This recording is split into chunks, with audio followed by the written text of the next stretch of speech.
kalau bisa nanti tolong bantu saya supaya hari santri ini bisa terwujud. Dia bilang begitu. Ada sejarah lama memperjuangkan hari santri ini. Ini apa urgensinya?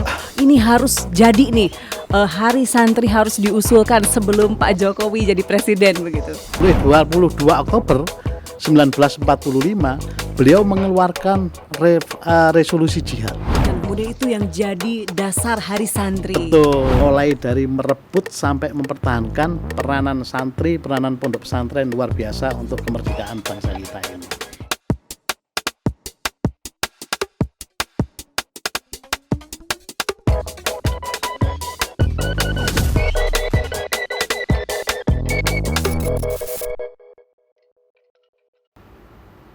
Halo sedulur Kompas TV, piye kabare? Senang banget podcast saja Sapa Jatim kembali hadir.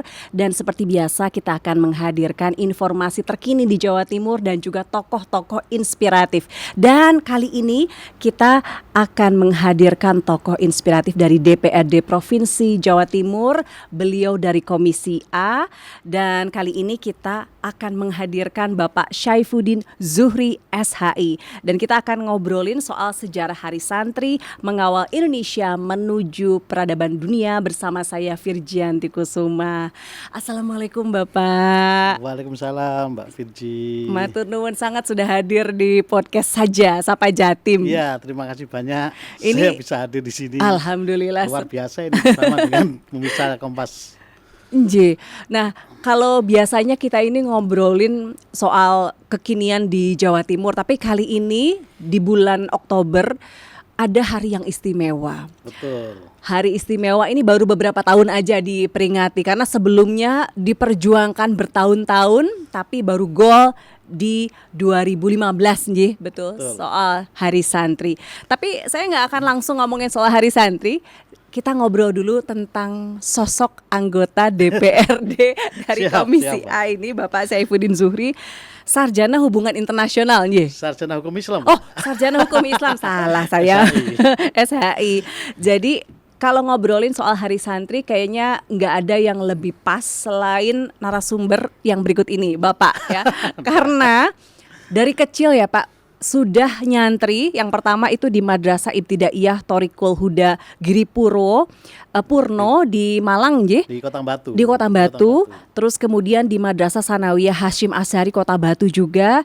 Kemudian di Madrasah Aliyah An-Nadiyah Kepuharjo dan kemudian lanjut kuliah di UIN Maulana Malik Ibrahim tahun 97. Betul, S1 masuknya dan kemudian lanjut lagi S2 di Universitas Tribuana Tunggadewi tahun 2013. Ini kalau kita lihat ya, ngomongin soal santri sama Pak Syaifuddin ini linear banget karena beliau dari SD sampai kuliah S2 juga selalu di tentang agama Islam gitu ya. Tapi kalau lihat riwayat organisasinya ini yang agak beda gitu ya. Meskipun sudah pernah jadi pengurus PCNU Kota Batu pada tahun 2017, tapi ini pas kuliah ini kayaknya persimpangan jalan karena beliau juga menjabat sebagai sekretaris DPC GMNI Malang 2003 dan sekretaris PA GMNI Jawa Timur 2020 sehingga sampai sekarang ya Pak, sehingga beliau ini masuk ke partai PDIP gitu. Partai Demokrasi Indonesia Perjuangan. Padahal kalau orang pesantren itu biasanya partainya tuh PKB, P3 gitu. Tapi ini nyelentang gitu ya Pak ke PDIP. Kok bisa Pak? Ya, jadi memang yang panjenengan katakan tadi Mbak Wirji, saya itu ketika masih kecil SD sampai kuliah rata-rata itu masuk di lembaga pendidikan Islam, Madrasah Ibtidaiyah, Madrasah Sanawiyah, Madrasah Aliyah sampai Universitas Islam Negeri Malang. Nah, ketika di Madrasah Aliyah itu saya tidak hanya sekedar sekolah di Madrasah Aliyah, tapi juga masuk di pondok pesantren. Nah, kebetulan pondok pesantrennya itu jadi satu dan waktu itu kiainya sempat menjadi ketua Tanfidiyah NU Kabupaten Malang, PPAI An-Nahdiyah namanya. Itu 3 tahun di sana. Tapi ketika masih Madrasah Sanawiyah atau setara dengan SMP, itu saya juga sudah sering ngaji di kampung saya, di pondok pesantren di kampung saya. Hanya waktu itu setelah sekolah, kemudian habis maghrib harus ngaji, selesai sampai jam 9, jam 10 baru pulang. Jadi habis ngaji pulang. Itu ketika masih MTS. Baru mondok menjadi santri itu ketika di SMA itu sampai 3 tahun. Terus melanjutkan di perguruan tinggi UIN Malang. Nah, pas di UIN Malang, kebetulan sahabat saya di pondok pesantren juga, kuliahnya di tempat yang sama, ngajak saya untuk masuk di organisasi yang namanya GMNI. Itu saat masih Pak Harto sebagai presiden waktu itu. Saya melihat bahwa GMNI ini kok beda ya, kira-kira begitu. Karena saya sudah sering belajar terkait agama, maka berorganisasi saya kepingin suasana yang baru lah. Yang justru nasionalis ya, bukan agamais yang justru nasionalis. Karena saya melihat bahwa Indonesia ini benar-benar luar biasa, negara yang penuh dengan rahmat Tuhan terkait dengan perbedaan, mulai dari suku bangsa, bahasa, itu kan bahasa kurang lebih sekitar 700 sekian, suku bangsanya 1331. Ini kan keanekaragaman yang luar biasa, agamanya ada 6. Nah, yang bisa mempersatukan semua ini kan ideologi Pancasila, ada nasionalisme di situ. Makanya, ini penting untuk merawat kerukunan. Saya belajar aja lah di sini. Nah, baru saya masuk di GMNI itu, Mbak. Nggak kaget Pak dengan suasana yang begitu islami tiba-tiba nasionalis gitu kan? Ya, justru saya kepikiran itu malah bagaimana ajaran-ajaran atau pemahaman yang disampaikan, pemikiran yang disampaikan oleh Bung Karno, ini saya ingin mencari titik temunya. Itu tidak malah bertentangan. Contoh misalkan, Bung Karno itu mempunyai ajaran terkait dengan marhenisme. Nah, marhenisme itu adalah ideologi yang ingin memperjuangkan kepada orang marhen. Siapa orang marhen? Orang marhen itu adalah orang miskin, orang yang tidak mampu, orang yang dimelaratkan oleh sistem. Nah, padahal ini yang diperjuangkan oleh Bung Karno, tujuannya untuk menciptakan keadilan sosial. Nah, kalau kita bicara marhen kelihatannya, ini kan kelompok kiri. Tapi padahal kalau kita lihat di dalam ajaran Islam, membantu orang mustadafin, orang yang tidak mampu, itu kan juga salah satu kewajiban dari ajaran. Nah, ini tinggal dicarikan aja dalil-dalilnya. Nah, saya malah kepikirannya itu justru ke arah sana. Berarti sebenarnya memang ada kesamaan ya sebenarnya di situ. Tidak bertentangan, sama sekali tidak bertentangan. Justru apa yang menjadi pemikiran para pendiri bangsa kita, itu kalau kita lihat di dalam ajaran keagamaan, terutama agama Islam, itu sama sekali tidak bertentangan. Mulai dari kebangsaan, kemudian persatuan, permusawaratan, sampai urusan keadilan sosial, itu sama sekali tidak ada yang bertentangan. Dan semuanya ada di Al-Quran. Semuanya ada lah. Kalau kita menggali atau mencari di dalam Al-Quran, mempelajari, itu pasti semuanya ada.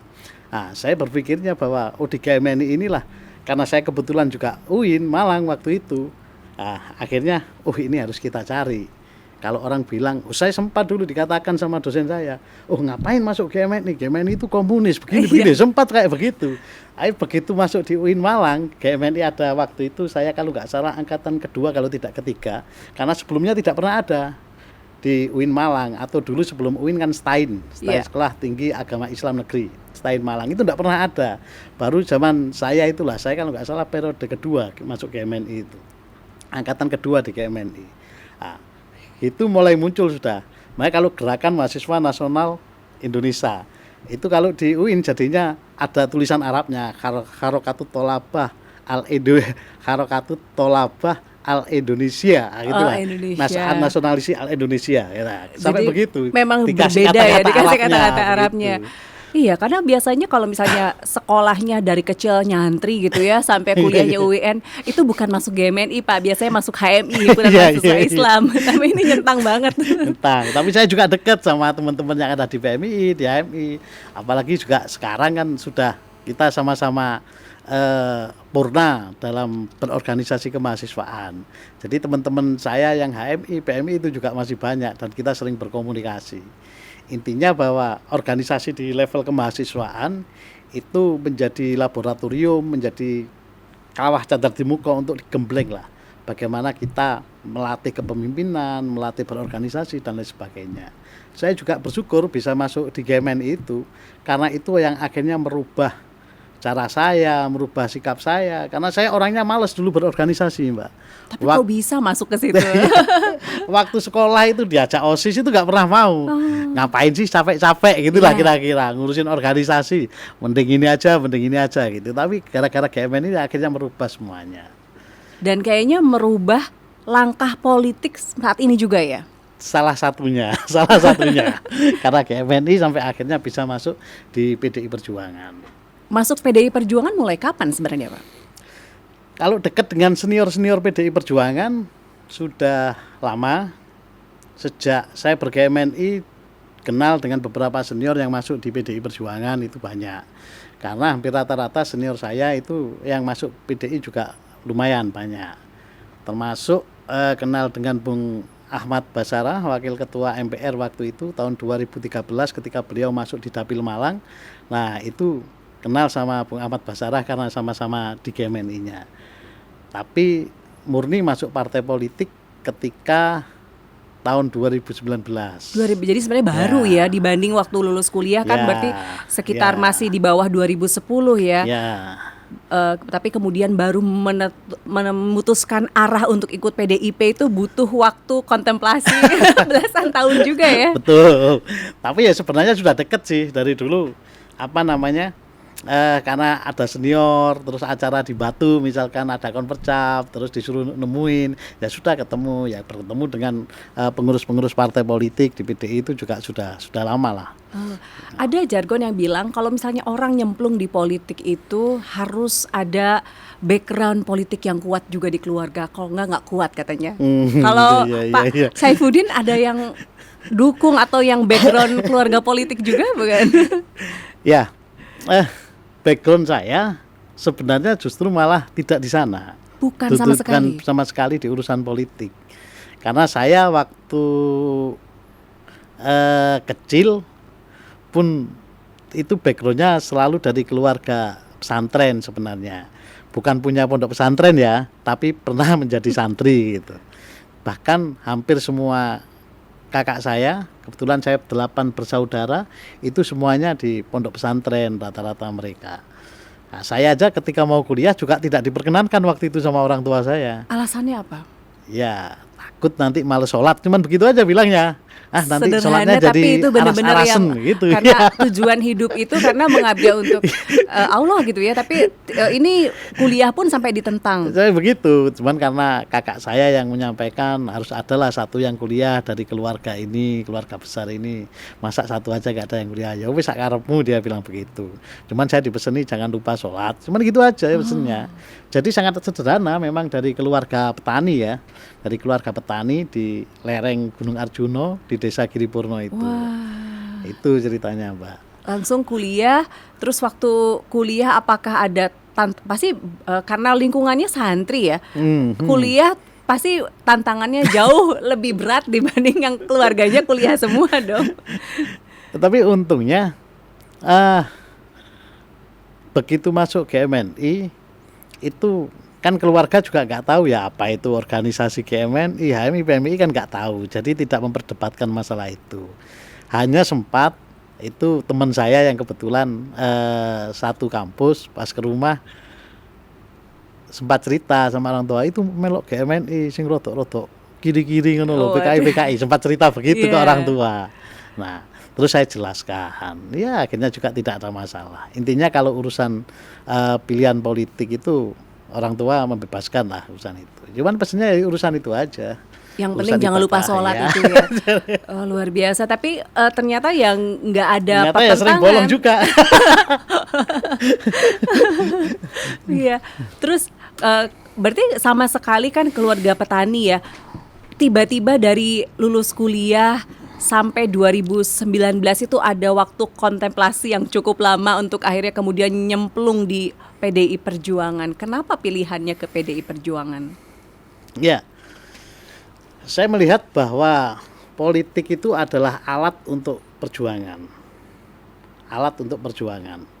Perjuangan untuk apa? Yang punya cita-cita terkait dengan ideologi bangsa kita, Pancasila, terkait dengan keadilan sosial bagi seluruh rakyat Indonesia.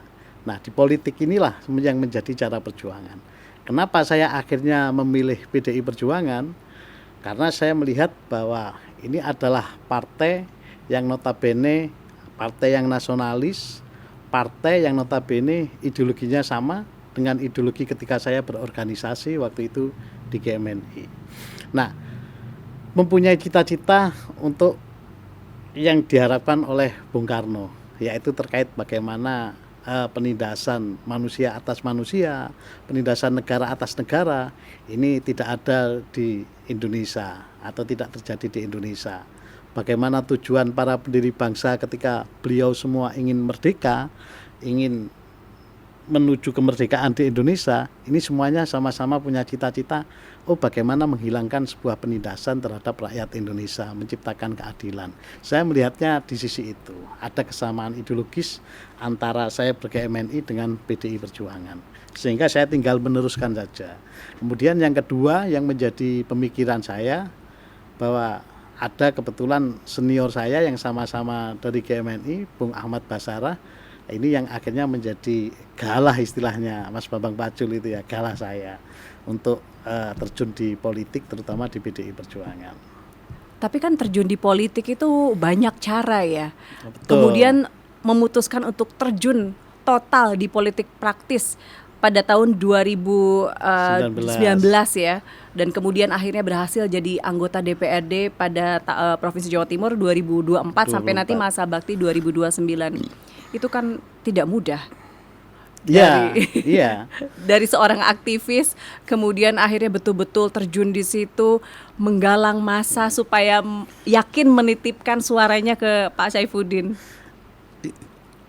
Aktivis yang terjun di politik itu modalnya kan cuma nekat aja, Pak. Modalnya cuma nekat sama keyakinan. Kan hampir kita lihat rata-rata aktivis yang terjun di politik ini kan dari background yang keluarga bener-bener settle secara ekonomi, rata-rata atau itu punya keluarga yang memang basic politiknya sudah kuat. Betul, itu bekalnya tuh karena modal politik itu tidak murah. Ya, itu kan pasti juga banyak. Nah, kalau yang bener-bener aktivis, apalagi kayak di wilayah Malang Raya, terutama kayak di kampus UIN, itu rata-rata aktivis kalau masuk sana ini kan, apalagi di GMNI yang misalkan di angkatan saya pertama GMNI sampai era di bawah saya itu misalkan bener-bener dari rata-rata dari keluarga-keluarga pedesaan, keluarga ya petani, kayak gitu-gitu itu yang waktu itu di UIN. Teman-teman saya yang kebetulan sama-sama ber-GMNI, background keluarganya juga hampir mirip-mirip lah, sama dengan era saya di tahun 97-an rata-rata seperti itu. Beda ketika berorganisasi di tahun kurang lebih 1980-an. Anak senior saya yang GMNI itu rata-rata anaknya tokoh-tokoh nasionalis, anaknya PNI, tokoh PNI di kabupaten kota ini dan sebagainya. Banyak anaknya tokoh, anaknya pegawai. Tapi begitu di era 97-an, di era saya ini, terutama yang di Malang ya, saya bicara di Malang, itu jarang. Apalagi era saya yang di kampus UIN, malah rata-rata ya anaknya petani, anaknya keluarga-keluarga cukupan lah. Iya, nah itu susah kan Pak kalau misalnya tanpa bekal politik dan modal politik yang kuat gitu. Tapi tetap nekat masuk ke dunia politik. Karena punya keyakinan itu. Terus punya kemudian keyakinan. Berhasil di 2024 baru ya? Iya, berhasil di 2024. Nah itu sejarahnya juga panjang sih sebenarnya. Karena kita politik itu menurut saya itu adalah investasi sosial. Nah, investasi sosial atau investasi kepada masyarakat.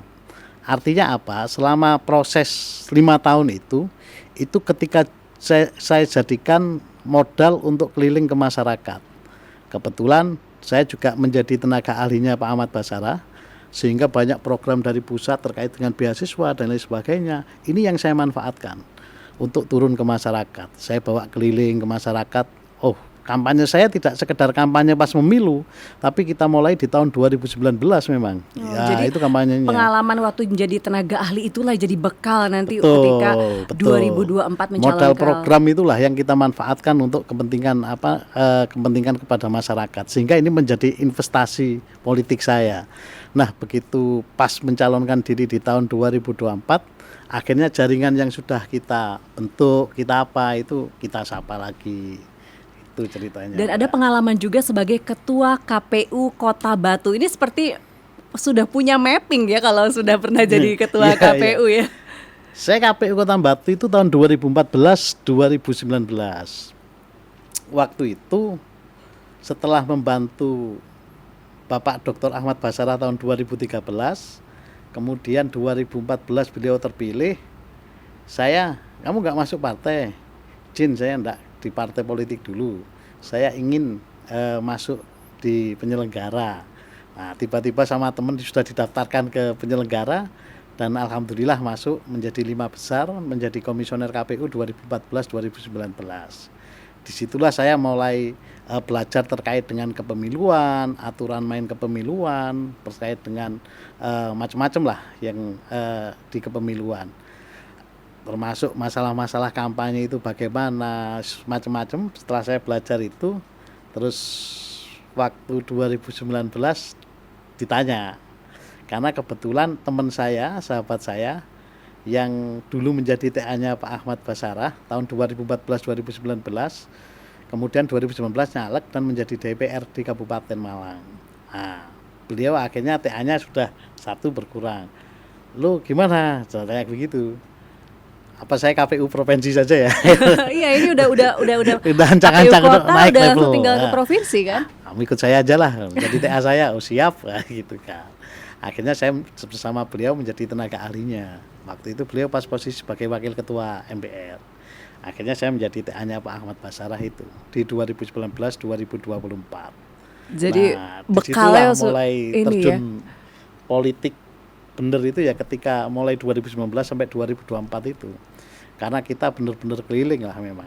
Benar-benar keliling, terus modal utama istilahnya udah mau jadi peserta lomba, ini udah jadi ketua lombanya duluan gitu ya. Jadi ketua panitianya duluan karena sudah menjadi ketua KPU. Hari ini kita akan ngobrolin soal Hari Santri. Banyak orang yang belum tahu bahwa ternyata perjuangan untuk menjadikan Hari Santri di 22 Oktober tahun 2015 nih, betul ya. Itu tidak mudah dan butuh waktu bertahun-tahun sehingga akhirnya di-approve oleh Presiden. Boleh diceritakan dari awal karena ini dengar-dengar justru bukan digulirkan oleh Partai Islam tapi ada kiprah PDIP juga di belakangnya. Iya. Jadi gini,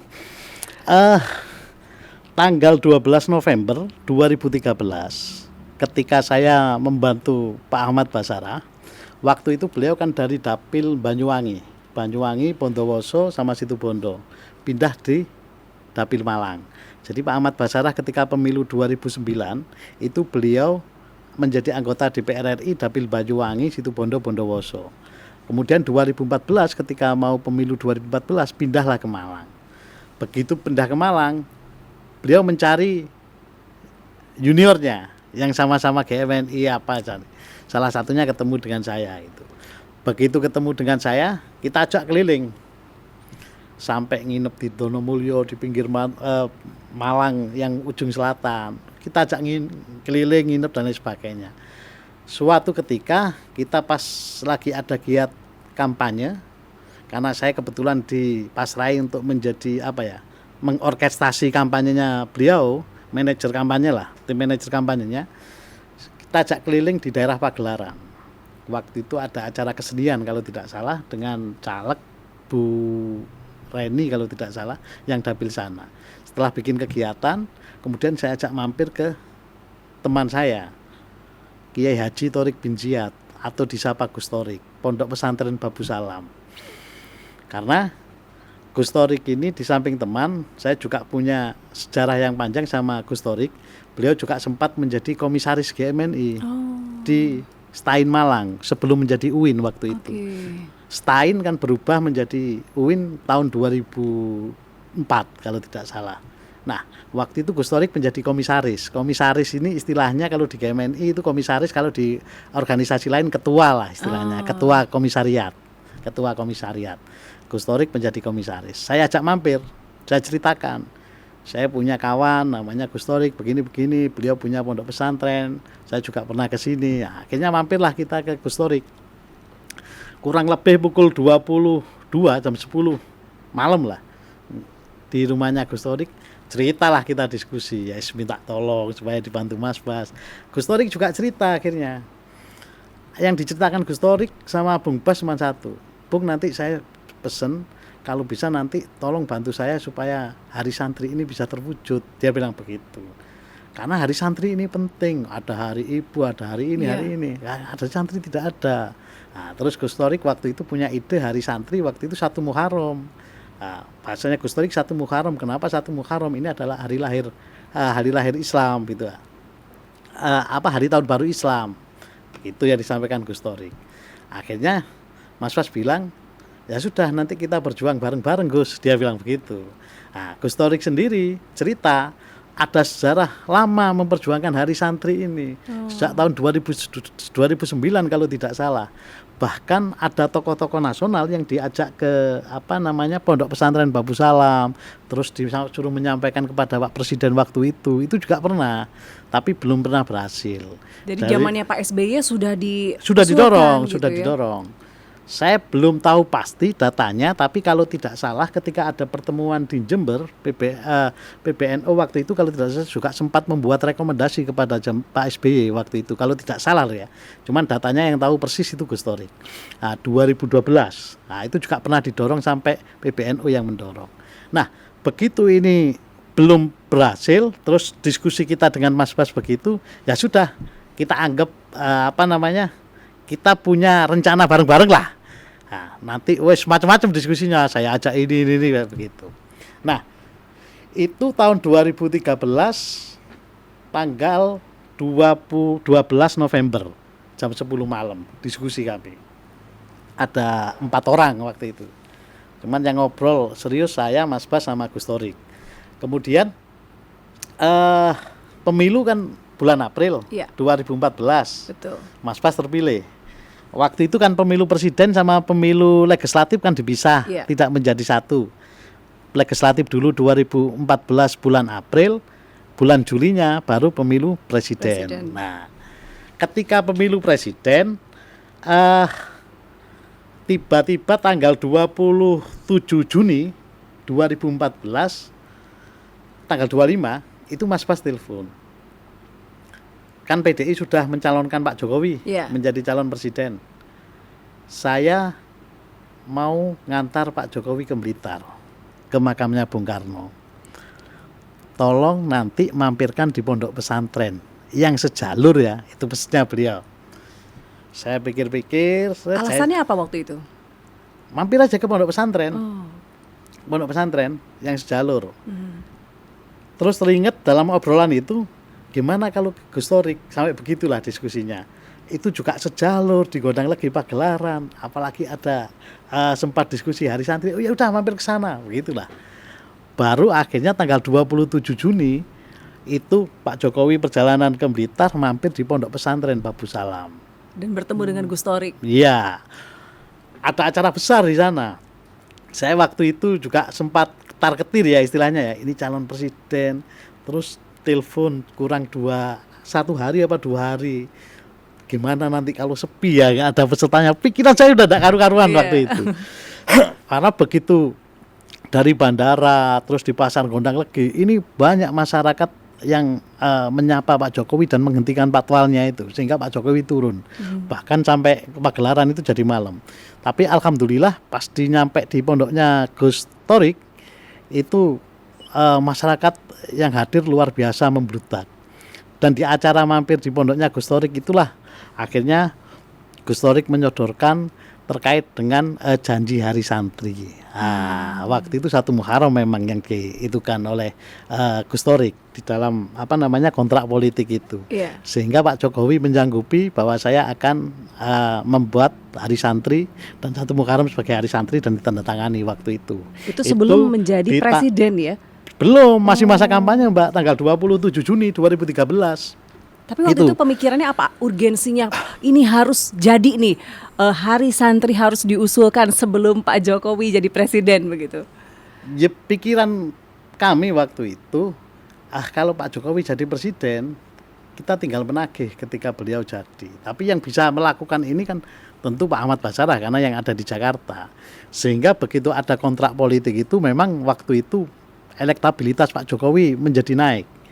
Panjenengan bisa cek di tahun bulan Juni itu di 2014 ada statement juga politisi yang ada di Jakarta itu, Jokowi sinting karena menjanjikan Hari Santri, itu sempat keluar sehingga kelompok Islam itu malah semakin mendukung Pak Jokowi begitu.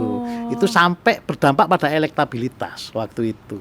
Nah, sampai akhirnya beliau menjadi presiden. Nah, ketika Pak Jokowi menjadi presiden, maka alhamdulillah 22 Juni ditetapkan sebagai Hari Santri lewat Kepres 22 nomor 22 tahun 2015. Ini ada sedikit perubahan ya, karena awalnya kan 1 Muharram, kemudian menjadi 22 Juni. Apa ada alasannya kenapa perubahan itu? Ada memang. Begitu kita dorong terus, Pak Ahmad Basarah juga mendorong supaya Hari Santri ini ditetapkan. Tentu sebagai presiden dalam menetapkan Hari Santri ini kan dicari landasan filosofisnya apa, latar belakangnya apa. Sehingga kalau tidak salah Kementerian Agama akhirnya harus berdiskusi dengan ormas-ormas Islam itu. Dan yang pas waktu itu memang kalau ngomong Hari Santri itu yang ada sambungannya itu ketika 22 Oktober. Kenapa 22 Oktober? Ada sejarah panjang ternyata. Jadi ketika Indonesia ini diproklamirkan oleh Soekarno dan Bung Hatta tanggal 17 Agustus 1945, ini kan sebelumnya kan ada Badan Penyelidik Usaha Kemerdekaan lewat sidang-sidang itu mulai 1 Juni, kemudian 22 Juni sampai 18 Agustus. Begitu ini sudah merdeka, ternyata masih ada sekutu yang ingin balik lagi untuk menjajah Indonesia. Nah, baru hanya 3 bulan, mulai Agustus, September, Oktober. Oktober ini sekutu sudah masuk Indonesia. Iya, ada agresi militer terus. Betul, ada agresi militer di mana-mana. Bahkan Belanda waktu itu juga mendompleng kepada sekutu ini untuk kepingin jajah lagi di Indonesia. Begitu sekutu masuk di Indonesia, Presiden Soekarno waktu itu sempat mengirim utusan kepada Kiai Haji Hasyim Asy'ari terkait dengan apa sih hukumnya membela tanah air, mempertahankan kemerdekaan dan lain sebagainya gitu. Nah, di Jawa Timur sendiri sekutu juga sudah masuk. Begitu sekutu sudah masuk di Jawa Timur, di beberapa daerah juga sudah masuk. Akhirnya Mbah Hasyim ini pada tanggal 22 Juni kalau tidak 22 Oktober 1945 beliau mengeluarkan resolusi jihad. Di mana resolusi jihad itu mewajibkan bagi seluruh umat Islam wajib fardu ain hukumnya untuk mempertahankan kemerdekaan Indonesia. Nah, itu wajib. Kemudian yang kedua, salah satunya itu bagi yang terjadi di daerah ada medan tempur itu jarak 94 km itu wajib untuk ikut mempertahankan kemerdekaan, berperang. Kemudian yang di luar itu hukumnya fardu kifayah. Ada sampai yang bahasanya seperti itu. Nah, tapi yang pasti bahwa hukum mempertahankan kemerdekaan Indonesia ini menjadi wajib. Efek dari resolusi jihad ini kemudian ditambah lagi dengan Bung Tomo yang waktu itu beliau sebagai penyiar kalau tidak salah ya, sampai bagaimana istilahnya membakar semangat arek-arek Surabaya. Nah, arek-arek Surabaya dibakar semangatnya, akhirnya meletuslah perang 10 November. Nah, coba sampean bisa bayangkan kenapa Hari Pahlawan itu kok malah di 10 November, tidak di hari-hari yang lain. Tapi Hari Pahlawan 10 November tepat ketika terjadi peperangan, gara-gara efek resolusi jihad inilah akhirnya semangat umat Islam baik kelompok istilahnya Hizbullah dan Sabilillah ini semuanya berdatangan ke Surabaya untuk melawan penjajahan itu. Makanya diperkirakan kurang lebih sekitar 16.000 orang yang meninggal ketika pertempuran 10 November itu. Dari pihak sana, dari pihak sekutu kurang lebih 2.000 orang yang meninggal. Nah, bahkan ada jenderal ya yang meninggal di peperangan itu. Kan jarang ada peperangan itu sampai jenderal meninggal. Baru di Surabaya itu. Efek dari resolusi jihad ini akhirnya berdampak sampai membakar semangat. Di samping Bung Tomo juga membakar semangat. Akhirnya umat Islam merasa bahwa wajib hukumnya mempertahankan kemerdekaan Indonesia. Dan kemudian itu yang jadi dasar Hari Santri. Betul. Dari inilah yang resolusi menjadi jihad titik ini. temunya. Oh, ini yang pas Hari Santri 22 Oktober. Karena di 22 Oktober inilah keluar yang namanya resolusi jihad. Makanya Presiden itu di dalam mengeluarkan Kepres 22 tahun 2015 itu di dalam konsideran menimbangnya melihat bahwa pondok pesantren memiliki peran besar dalam perjuangan merebut kemerdekaan Indonesia, mempertahankan negara kesatuan Republik Indonesia. Nah, mulai dari merebut sampai mempertahankan peranan santri, peranan pondok pesantren luar biasa untuk kemerdekaan bangsa kita ini. Ini yang akhirnya menjadi dasar. Di samping itu, kita juga dengan adanya Hari Santri diharapkan bisa mengenang, meneladani apa yang telah dilakukan para ulama, para santri-santri kita, terutama terkait dengan kecintaan negara kesatuan Republik Indonesia dan mempertahankan kemerdekaan Republik Indonesia. Nah, itu yang menjadi dasar sampai 22 Oktober keluarlah resolusi jihad. Artinya bahwa jihad mempertahankan kemerdekaan Indonesia ini adalah fardu ain atau wajib. Nah, ini yang menjadi dasar pertimbangan Presiden, maka ditetapkanlah 22 Oktober itu sebagai Hari Santri Nasional. Nah, sempat diskusi dengan Gus Torik, ini berbeda Bung dengan yang kan manggilnya Bung. Iya. Nah, dengan waktu kontrak politik kita kan waktu itu 1 Muharram. 1 Muharram. Nah, terus kita jelaskan, Gus ini mau nggak mau kan harus kita terima karena yang namanya presiden memutuskan membuat sebuah kepres itu paling tidak ada landasan filosofisnya itu. Dan alhamdulillah sekarang sudah tahun ke-9 kalau tidak salah ya. 22 Oktober diperingati sebagai Hari Santri Nasional. Dan tahun ini betul-betul meriah karena diperingatinya bukan hanya di daerah tertentu yang banyak pondok pesantren ya, tapi seluruh Indonesia ya. Betul. Apalagi tahun ini katanya. Tapi yang menarik katanya Gus Torik, singkatan santri apa Gus? Apa singkatannya? Katanya Gus Torik ini ya, Insan Taat Republik Indonesia. Oh, Insan Taat Republik Indonesia. Jadi memang ada nilai-nilai cinta tanah air di situ ya. Betul. Nah, kalau berbicara soal santri saat ini, apalagi ini di Hari Santri ini kan mengawal Indonesia menuju peradaban dunia. Ini PR-nya santri itu tambah berat. Bukan hanya masalah belajar akidah, fikih, tetapi juga bagaimana santri saat ini betul-betul relevan dengan perkembangan zaman. Sebenarnya ketika kita melihat pola pendidikan santri saat ini sama santri dulu, apakah ada yang berbeda? Saya melihat terkait dengan pendidikan di pondok pesantren itu menurut saya juga masih tetap sama ya. Saya kebetulan di PPI An-Nahdliyah dan saya juga masih sering ke pondok pesantren tempat saya mondok. Itu terkait dengan pendidikan juga sama. Justru di dalam pondok pesantren itu ternyata banyak nilai-nilai gotong royong, nilai-nilai kemandirian, nilai-nilai kebersamaan itu muncul. Coba bayangkan misalkan satu pondok pesantren ada kurang lebih 1.000 orang misalkan. Kemudian di dalam satu kamar itu ada kurang lebih 10 sampai 20 orang. Nah, mereka hidup secara bersama-sama. Kemudian makan juga seadanya. Apa yang disediakan di pondok itu ya sudah itu yang kita makan. Bahkan kalau misalkan kalau misalkan kita tidak makan itu, ya akhirnya kebingungan untuk makan kan gitu. Artinya hidup kesederhanaan itu juga ada. Kemudian yang kedua, tingkat sopan santun. Di pondok pesantren itu diajari urusan terkait dengan bagaimana kita beretika, bertata krama, bersopan santun. Bukan hanya kepada guru-guru kita, kepada orang lain. Ada kitab namanya kitab Ta'limul Muta'alim itu.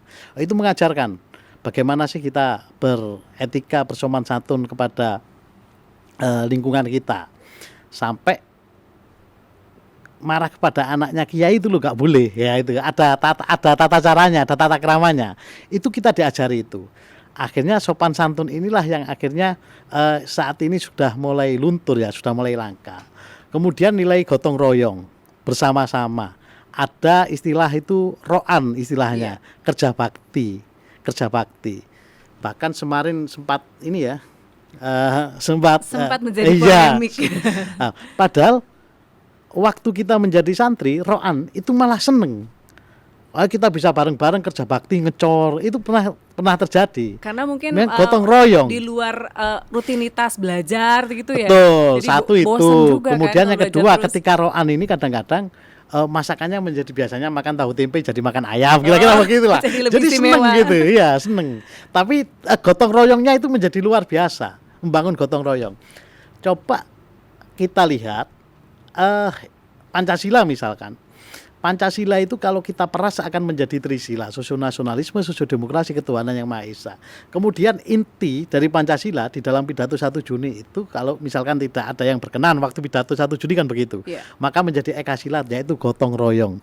Jadi gotong royong ini kan esensi dari Pancasila. Dan itu diterapkan oleh pondok pesantren. Ini kan luar biasa. Padahal sekarang sudah mulai luntur di beberapa desa budaya gotong royong. Dulu ketika saya kecil, orang bangun rumah tidak perlu manggil tukang, semua tetangga kanan kiri ikut membantu. Kalau sekarang kan susah untuk bergotong royong itu. Dan budaya gotong royong ini ternyata oleh teman-teman di pesantren, oleh santri-santri itu juga masih diterapkan.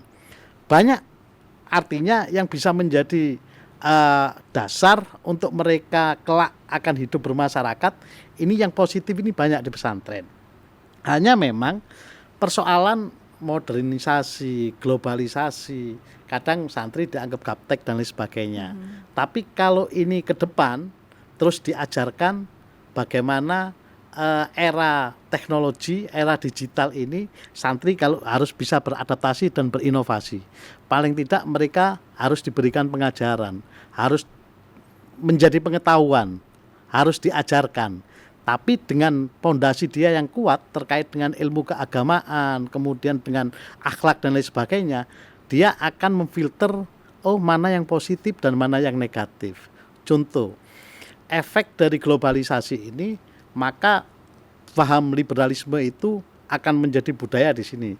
Contohnya adalah budaya konsumerisme. Betul. Kemudian persoalan narkoba dan lain sebagainya. Kemudian ada lagi persoalan yang terbaru kemarin di Jawa Timur, LGBT. Nah, laki-laki ganteng beristri tampan. LGBT yang kemarin kejadian itu.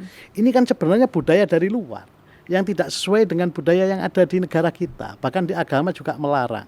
Tapi beberapa negara kan sudah melegalkan terkait dengan LGBT ini. Nah, sama jenis ini. Bahkan kalau tidak salah ada salah satu anaknya Perdana Menteri itu yang juga mempunyai juga berperilaku LGBT dan akhirnya disahkan di undang-undang negara tersebut, itu juga ada. Kalau tidak salah ada 18 negara yang melegalkan. Bahkan perusahaan-perusahaan luar yang itu ternyata juga produknya kita manfaatkan sekarang, dia juga sebagai sponsor untuk kampanye itu. Dan itu kan beredar cepat di media sosial terkait dengan LGBT, entah di Facebook, di Instagram, dan lain sebagainya. Ini kalau santri diajari, kemudian dia memahami terkait dengan era digital ini, sehingga dia bisa melakukan filter, ini kan otomatis bisa membawa dampak positif. Oh, ternyata manfaat teknologi digital ini luar biasa. Dia bisa kampanye, bisa syiar Islam, pengajaran lewat online. Makanya kan sudah mulai muncul begitu. Kalau dulu ngajinya harus datang ke pondok pesantren, sekarang banyak santri yang hanya lewat YouTube, dan alhamdulillah pengikutnya juga luar biasa. Dan saya juga sering juga mendengarkannya begitu-begitu. Nah, ini kalau terus kita lakukan inovasi, pemahaman, insya Allah justru santri ini yang akan era globalisasi ini dengan adanya santri malah justru bisa menjadi filter, bisa menjadi benteng. Kita tahu Indonesia ini santrinya juga luar biasa, banyak. Kurang lebih datanya Kemenak berapa ya? 43 juta ya kalau nggak salah. Kalau dari data santri, kalau data pesantrennya itu ada sekitar 42.000. Iya, 42.433. Kemudian yang paling besar tuh di Jawa Barat ada Jawa sekitar 13.005 pesantren. Jawa Timur ada 7.347 pesantren. Santrinya kurang lebih sekitar. Santrinya totalnya 16 juta. 16 juta orang, betul. Coba bayangkan, di antara 280 juta, 16 juta yang terdata. Yang sebelumnya itu belum dihitung. Ini yang sudah selesai, yang sudah terdata 2024 kalau nggak salah ya, 16 juta ini. Kemudian yang belum, yang sudah lulus ini, mereka sudah paham terkait dengan keislaman, terkait dengan agama, sudah perilaku. Nah, ini begitu turun ke masyarakat, maka dia bisa menjadi pelopor kebaikan, pelopor kebinekaan, pelopor terkait dengan gotong royong kayak gitu. Berarti dengan basic yang kuat dari pesantren Betul, itu, sehingga ketika mereka betul, terjun ke masyarakat, mereka betul. sudah siap dengan gempuran apapun yang terjadi di masyarakat, begitu ya. Iya. Berarti yang dilakukan sekarang untuk meningkatkan kualitas dari pesantren, yang penting penambahan pengajaran yang update dengan kondisi kekinian, begitu ya. Ya, paling tidak memang di pesantren di samping kita belajar terkait dengan kitab-kitab kuning, nah, itu paling tidak juga ada materi-materi terkait dengan digitalisasi, materi-materi terkait dengan teknologi saat ini. Paling tidak santri-santri itu benar-benar memahami lah. Karena kalau santri-santri ini memahami, dia bisa memanfaatkan dengan lebih baik. Oh, saya yakin pasti Indonesia ini peradabannya luar biasa. Nah, ini saya ada pertanyaan yang ingin sekali saya tanyakan soal santri di masa depan. Apa yang kira-kira harus dilakukan seorang santri supaya di masa depan Indonesia yang begitu banyak PR-nya ini, seorang lulusan pesantren menjadi tokoh utama perubahan zaman?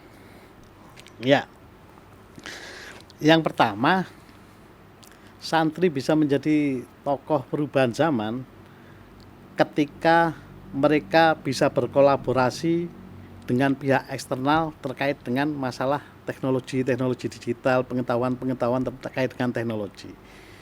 Kalau beliau ini ajaran-ajaran terkait dengan pengetahuan yang umum, terutama dengan konteks teknologi tadi, itu masuk ke pesantren, ini saya yakin pasti mereka ada mendapatkan ilmu terkait keimanan, keagamaan yang sangat kuat, ada lagi ilmu terkait dengan teknologi atau digital.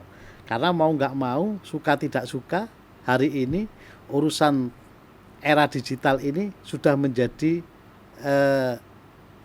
tak terelakkan lah istilahnya, tak terelakkan. Karena sudah hampir 80% masyarakat Indonesia semuanya menggunakan teknologi digital. Hampir ratusan juta masyarakat yang ada di Indonesia semuanya sudah mengetahui itu. Bahkan pelayanan apapun kadang-kadang sudah berbasis digital. Nah, kalau santri jika bisa memanfaatkan itu, maka ini akan menjadi luar biasa. Kemudian di samping itu, santri juga harus melakukan kontekstualisasi nilai. Artinya mengintegrasikan nilai-nilai pesantren dengan kebutuhan zaman. Seperti pendidikan berbasis teknologi dan kewirausahaan. Nah, jadi kontekstualisasi nilai ini juga menjadi penting. Di samping itu, ya peningkatan kualitas pendidikan, jadi menggabungkan kurikulum antara yang umum dengan kurikulumnya pesantren, ini juga penting. Termasuk juga diajari bagaimana memanfaatkan teknologi digital ini dengan baik. Insya Allah kalau itu bisa dilakukan, saya yakin santri akan menjadi pemeran utama untuk kemajuan Indonesia. Oke, saya kasih kesempatan Bapak sekali lagi, kalau misalnya ada yang ingin disampaikan kepada masyarakat terkait Hari Santri ini, apa kira-kira? Saya berikan kesempatan. Ya, terkait dengan Hari Santri, saya melihat bahwa ada pesan kenapa 22 Oktober itu ditetapkan Hari Santri. Santri sudah berperan sejak era pra-kemerdekaan, artinya turut berjuang bersama-sama para pahlawan. Kita hampir kurang lebih 350 tahun dijajah, ada 5 negara yang menjajah kita, itu santri juga sudah mulai berperan untuk memperjuangkan kemerdekaan. Begitu mempertahankan kemerdekaan, santri juga menjadi penentu juga munculnya fatwa resolusi jihad. Ternyata mempertahankan kemerdekaan itu santri juga berperan dan menganggap bahwa wajib hukumnya membela tanah air, mempertahankan kemerdekaan. Bahkan ada pepatah Kiai Haji Hasyim Asy'ari itu kalau tidak salah, hubul waton minal iman, cinta tanah air sebagian daripada iman. Dan yang terakhir ini adalah mengisi kemerdekaan. Artinya dengan adanya 22 Oktober sebagai hari santri, ini kita isi kemerdekaan kita. Kemerdekaan kita isi dengan apa? Dengan hal-hal atau perilaku-perilaku atau usaha-usaha apapun yang positif sampai terwujudnya cita-cita daripada tujuan kita bernegara. Kita bernegara, kita merdeka, ini tujuannya kan satu, ingin menciptakan keadilan sosial bagi seluruh rakyat Indonesia. Ini santri juga berperan dalam rangka mengisi kemerdekaan sampai terwujudnya keadilan yang ada di masyarakat Indonesia. Baik, terima kasih Bapak. Jadi ini ya, PR selanjutnya santri adalah mengisi kemerdekaan dengan resolusi-resolusi yang tentunya harus didasari, kita lihat tanggal 22 Oktober itu resolusi jihad yang harus dilanjutkan hingga ke masa depan.